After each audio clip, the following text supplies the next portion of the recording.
God, I love my entrance theme song. My theme song is titled All Hail. It's produced by Ghost Meets Girl. Appreciate it, man. Thank you for the production on that.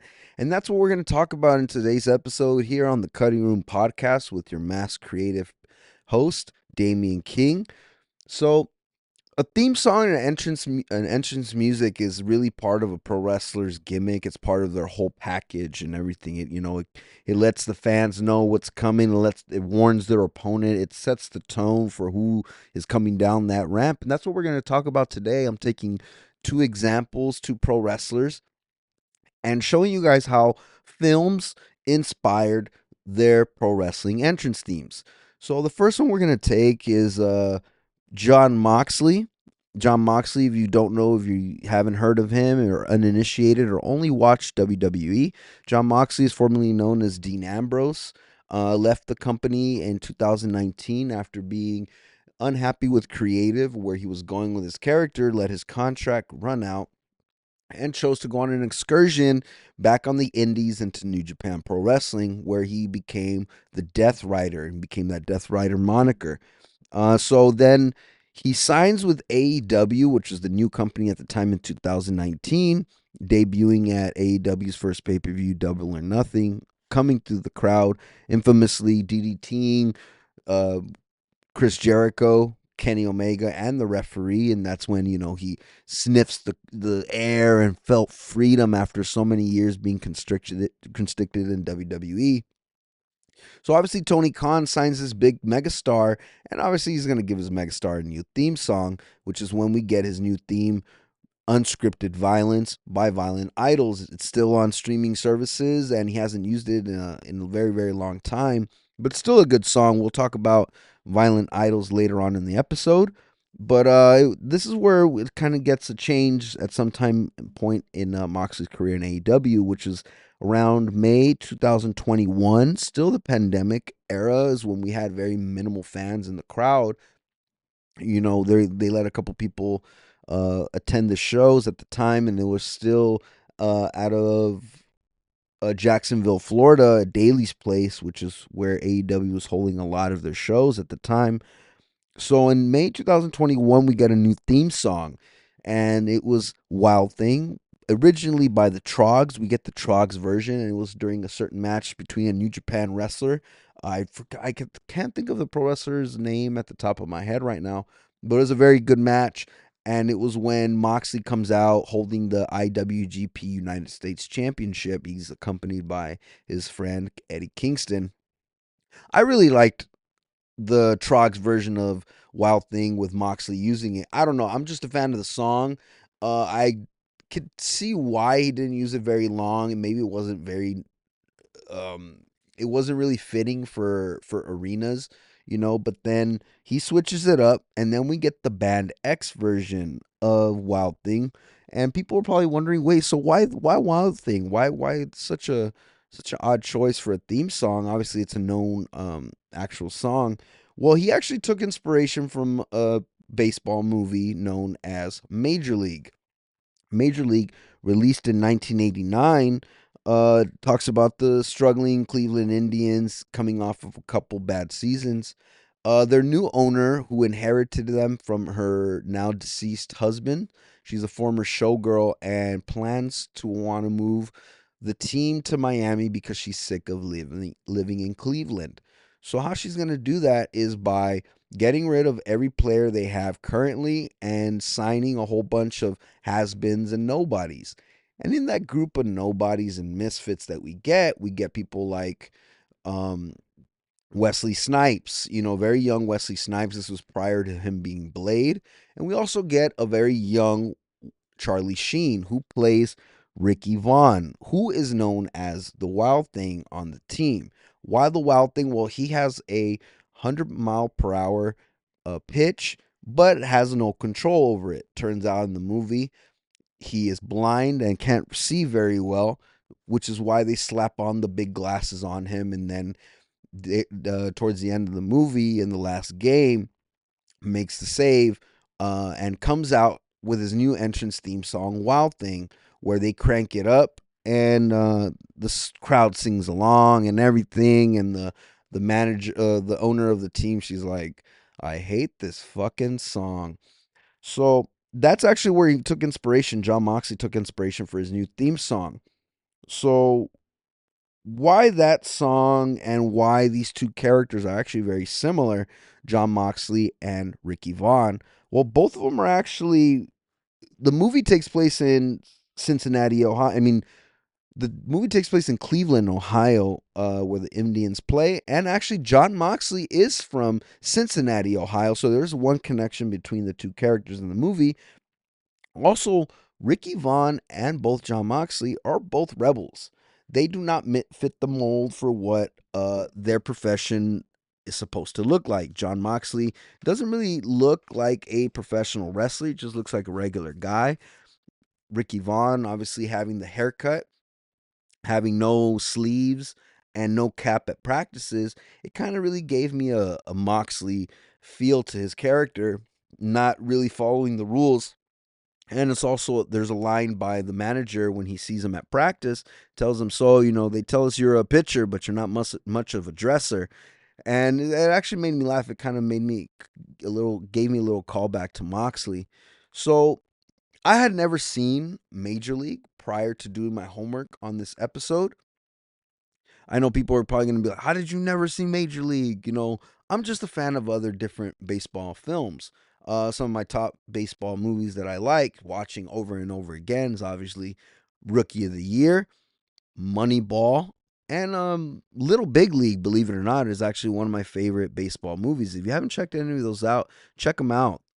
They're really good, but I don't know. I watched this movie and it didn't really do it for me. I did enjoy seeing the scene with Ricky Vaughn, played by Charlie Sheen. I popped for that, and I could see why Moxley would choose that theme song and kind of recreating the entrance from that movie. So the meaning behind the entrance, why it fit Moxley and why it fit Ricky Vaughn, um, it really gives both characters, a big player feel. It kind of also warns the crowd, warns the batter at the home plate who's coming and everything. It kind of also feels like both people are for the people. Them Moxley coming through the crowd like he always does, Ricky Vaughn coming through the bullpen and coming from the back of the field. It also gave fans an opportunity to sing along because it's such a catchy song. People in AEW shows sing along to Moxley's Wild Thing whenever he comes out. So did the fans in the movie of Major League. Um, I actually preferred the Ricky Vaughn entrance in the second one. That's when Randy Quaid is in the crowd, who's famously known as Cousin Eddie in National Lampoon's Vacation. But it's a pretty funny scene. I laughed pretty much at that when he's like, he wants the righty, the vile thing, the choke thing, and then hear Ricky Vaughn down in the bullpen. And he's like, blow it out your ass, lard mouth. And he runs down the crowd. He's like, oh my God, the bad seed is back. It's Wild Thing. Ah. I love Cousin Eddie. I love Randy Quaid. He was that character in the 90s, in the 80s that just made you laugh every time he came on the screen.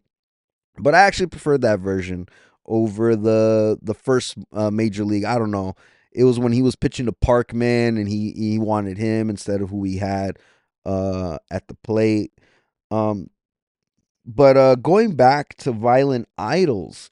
So Violent Idols was the people who sang, the band that sang Moxley's um, original AEW theme song, which was Unscripted Violence. Later on down Moxley's career, Violent Idols actually performed at Double or Nothing 2023, and they sang Wild Thing during the Anarchy in the Arena match between the Elite and the Black Bull Combat Club, which was the team that, or the stable that Moxley is currently a part of. And it was pretty funny. It was a good little spot where the Young Bucks super kicked um, the singer of the band of Violent Idols. And I don't know, it just kind of gave me that scene from the first major league, and the owner hears a song. She's just kind of like, I hate this fucking song. So, what do you guys prefer? Did you guys enjoy unscripted violence? Did you prefer Wild Thing? Did you prefer the Trogs version? Or do you actually like this new theme song that Jon Moxley is currently using?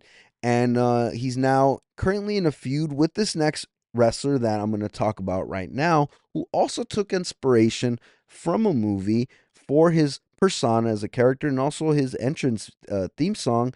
And this wrestler that I'm talking about, that I'm about to freshly squeeze into this podcast and to this topic about how films inspire pro wrestlers' theme songs. And that guy who I'm talking about is Orange Cassidy, the king of sloth style. Why I say that, why he's the king of sloth style? Well, if you don't know who Orange Cassidy is, he's actually, to me, one of the real pillars of AEW from day one.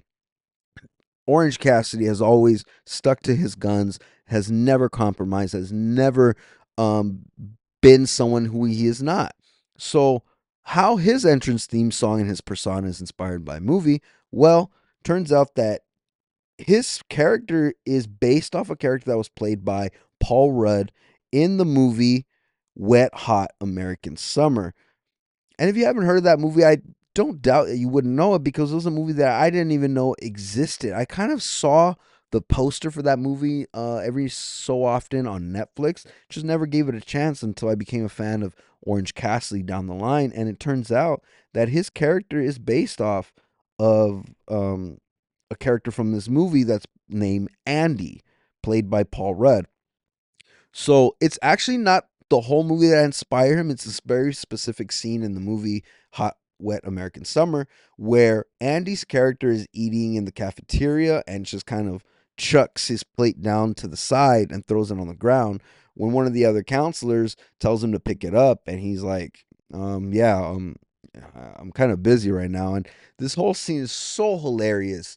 It's so funny because he picks up that plate like he's like a 7-year-old boy being asked to clean up his room, and he's just dragging himself and grabbing things but yet dropping another thing in his hand. And it's so funny. If you haven't seen this comedy movie, it actually it had a whole bunch of nobodies at the time of its release. It was actually released in 2001, and it had people like Molly Shannon. It had Paul Rudd. It had Connie Moreau, who was played by Margaret Moreau, who's the love interest of Andy in that movie. Also, Amy Poehler comes out in it. Bradley Cooper, Elizabeth Banks. We get a whole bunch of people who at the time weren't really the juggernauts that they are today. But I got to see this movie maybe about 2 years ago. Watched it for the very first time around the time where I started becoming an Orange Cassidy fan. So, how is his theme song inspired by this movie? Well, this movie's opening title sequence, uses the song Jane by the Starship. And it's a really good song. I love the opening more than I love the movie. It's one of those movies whether you either love it or you hate it, or you just don't get it. It made me laugh a couple scenes. It's one of those like early 2000 comedies that was very ahead of its time. It even spawned certain sequels and a Netflix TV series that continues or kind of tells the same. It takes place in the same time, but tells a different portion of the summer of the whole camp summer movie, Hot Wet American Summer. If you haven't seen it, go check it out. But it is it's one to watch. So it's one of those songs that I play anytime that I'm in the gym or anytime I'm trying to like watch certain trying to set the mood. I put on that Orange Cassidy theme song.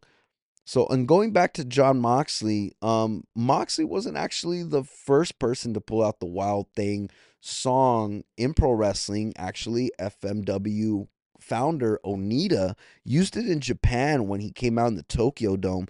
If you haven't seen this footage, I would say go look it up on YouTube. Onita coming out to Wild Thing.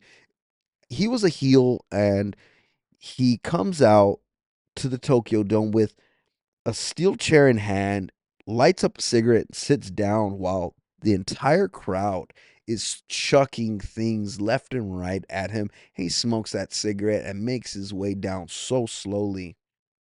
Such a vibe. Which one do you guys prefer when you check out that footage? Do you prefer Jon Moxley's version of Wild Thing? Do you prefer Onita's version of Wild Thing?